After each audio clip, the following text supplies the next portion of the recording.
for some time now, I've been battling with an issue with my car here, the old Subaru.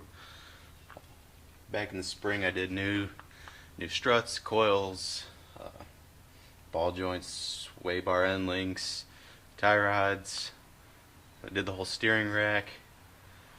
I did a handful of work, and everything went pretty decent, except when I got all done, my ABS light came on, and my check engine light, and the cruise control light's flashing, and it's in limp mode, which is awesome. Like I said, I've been battling with this for a little while. The light came on for the passenger side front ABS sensor, this guy here. So I did some investigating to figure it out, and when I first started looking into it, I was getting a little bit of a signal from this. Every once in a while it'd like jump up to like 4 or 5 miles an hour and then back to 0, so I tore everything apart. The tone ring on the axle was kind of rusty, and in doing the work that I had done, it kind of knocked some of that rust loose, and the rust was rubbing up against the sensor, so I cleaned it out, figured that was the problem. You know, there was some metal stuck to it and it wasn't picking up right. Cleaned it off. After I cleaned out all the rust, nothing. I didn't get a single reading. So I ordered a new sensor, put the new sensor in, still nothing. So I ordered a new axle, which was an ordeal in itself. That was the last time I ordered parts from Napa. So I finally got the right axle from a different vendor, Auto Plus, and put that in. And all I really needed was the tone ring, but you know, might as well do the whole axle because you can't just buy the tone ring. So a new axle went in, same issue, reading 0. My next guess was wheel bearing, or the dust shield kind of sits between the wheel bearing and the hub. And one theory that I have is the dust shield is kind of non-existent anymore because it's completely rusted. So I'm thinking that maybe it kind of rusted and fell out. So because it doesn't have that 1/8 inch, sheet metal or however thick it is, it's now putting the tone ring too far away.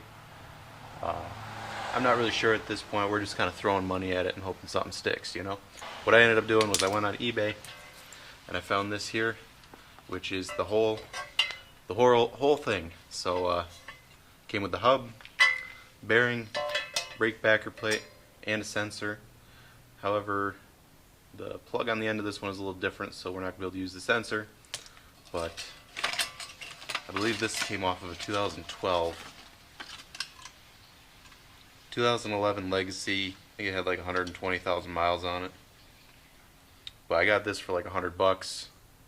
And if I had bought even just the bearing and this backer plate, which the backer plate you can really only get from the dealer, and the rear ones I know were $100 a piece. So I think this was the cheaper route, and hopefully this fixes my issue. Plus this will be a lot simpler to change than if I were to put a new bearing in, because it's 3 bolts. The whole thing's done. So we're gonna set out changing this bad boy.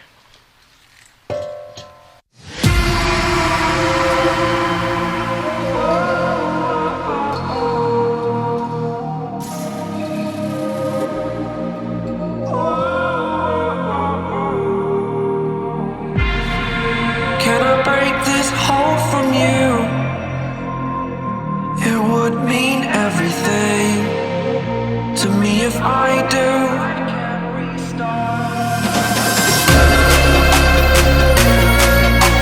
tired of hearing excuses you're making. Future is set, it is mine for the taking. Spending a lifetime living a life made up. I need to wake up.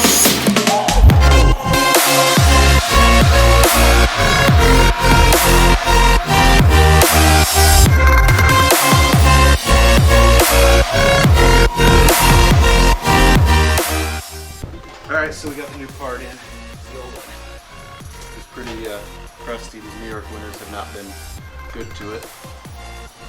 the bearing doesn't feel bad. I've replaced this bearing once before. And I tell you what, doing it this way was a whole lot easier than just replacing the bearing. So I would recommend doing it this way, changing the whole knuckle and everything.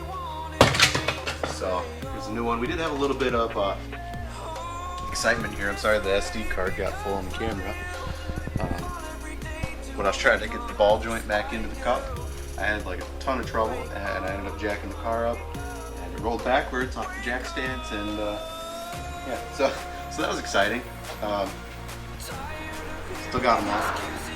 So anyways, I'm gonna throw the wheel back on and hope that fixes the problem. I'm kind of doubtful that it will, but we'll see.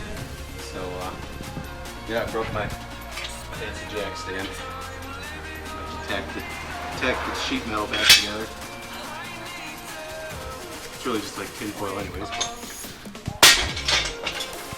Anyway, thanks for watching. Like, comment, and subscribe.